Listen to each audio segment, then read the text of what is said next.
Bonjour, nous allons voir ensemble comment mettre en place la prime de partage de valeur sur 700 Paye et RH. Depuis le 1er juillet 2022, les employeurs peuvent verser à leurs salariés ayant un contrat de travail une prime de partage de la valeur, anciennement appelée prime de pouvoir d'achat. Cette prime a comme objectif d'augmenter leur pouvoir d'achat en s'ajoutant à leur rémunération habituelle. Elle est exonérée de cotisations et contributions sociales à la charge du salarié et de l'employeur. Le montant d'exonération peut atteindre 3 000 € par bénéficiaire et par année civile. Il peut atteindre 6 000 € pour les entreprises ayant mis en place un dispositif d'intéressement ou de participation, ou lorsque la prime est versée par les associations ou fondations reconnues d'utilité publique ou par un établissement ou service d'aide par le travail. Les employeurs susceptibles de verser la prime de partage de la valeur à leurs salariés sont ceux de droit privé, les établissements publics à caractère industriel et commercial, et les établissements publics administratifs lorsqu'ils emploient du personnel de droit privé.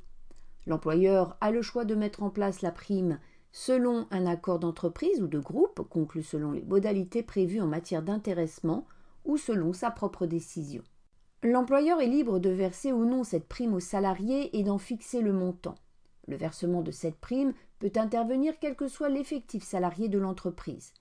Il peut être réalisé en une ou plusieurs fois, avec un maximum d'un versement par trimestre au cours de l'année civile. La prime doit être versée entre le 1er juillet 2022 et le 31 décembre 2023. Son montant peut être modulé en fonction de la rémunération, du niveau de classification, de l'ancienneté dans l'entreprise, de la durée de présence effective pendant l'année écoulée ou de la durée de travail prévue par le contrat de travail. Pour les salariés ayant perçu au cours des 12 mois précédant le versement de la prime une rémunération inférieure à 3 fois la valeur annuelle du SMIC, la prime versée est exonérée de toutes les cotisations et contributions sociales, patronales et salariales, de la CSG et de la CRDS, du forfait social à 20% et d'impôt sur le revenu. Pour les rémunérations au moins égales à 3 fois le SMIC annuel, l'exonération ne porte pas sur la CSG-CRDS. Dans ce cas, la prime est assujettie au forfait social pour les entreprises de 250 salariés et plus sur la fraction exonérée de cotisation et n'est pas exonérée d'impôt sur le revenu. Concernant la mise en place de la prime de partage de la valeur dans 700 Paye RH, le paramétrage proposé est basé sur le Code du travail ainsi que sur les constantes et rubriques du plan de paye Sage. Sage a basé le calcul de 3 SMIC annuels sur le SMIC de l'allègement général.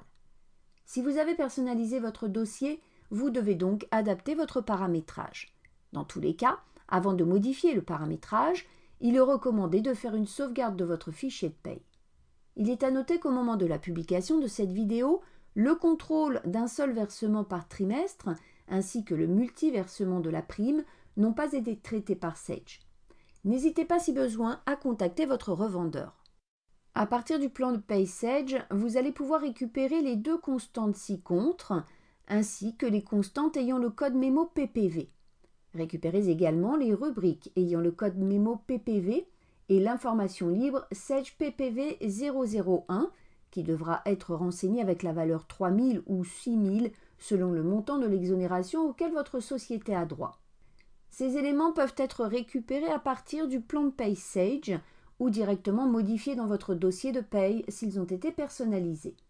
Pour le paramétrage des rubriques, si une rubrique de votre plan de paye ne bénéficie pas de l'exonération, vous devez modifier sa base et ou son assiette en remplaçant la constante brute par la constante PPV brute. Pour indiquer que le montant de la prime de partage de la valeur exonérée de cotisation doit être intégré au total brut, Sage a créé la rubrique 80 551 PPV ajout total brut avec sur l'onglet Association cumul de paye un plus sur la ligne brute. Sur la constante S indem HSS, la rubrique 13 782 prime partage de la valeur exo doit être ajoutée pour le montant salarial.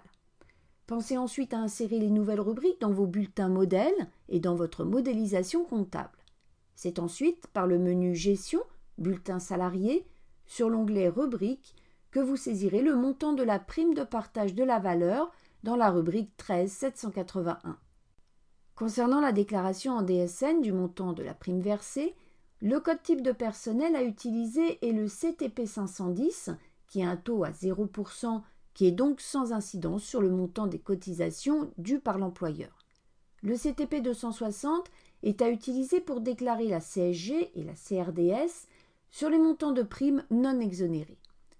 Le CTP 012 est à utiliser pour déclarer le forfait social dû sur les montants de primes perçus par les personnes employées dans des entreprises de 250 salariés et plus et dont la rémunération est supérieure ou égale à 3 SMIC. Si le montant versé dépasse 3 000 € ou 6 000 € selon le cas, l'excédent est soumis à cotisations et contributions sociales et déclaré dans les conditions habituelles avec le CTP 100 par exemple. La prime de partage de la valeur est à déclarer dans le bloc S21G0052, prime gratification et indemnité, en utilisant exclusivement les numérés 904, PPV exonéré socialement et non imposable, et les numérés 905, PPV exonéré socialement et imposable. La rubrique 79803 doit être quant à elle supprimée de la variable DSN. Quant à la période de rattachement de la prime, des ajustements sont prévus ultérieurement. Aussi, en attendant, les rubriques S21G0052003 et 004, respectivement date de début de la période de rattachement et date de fin de la période de rattachement, ne sont pas à renseigner.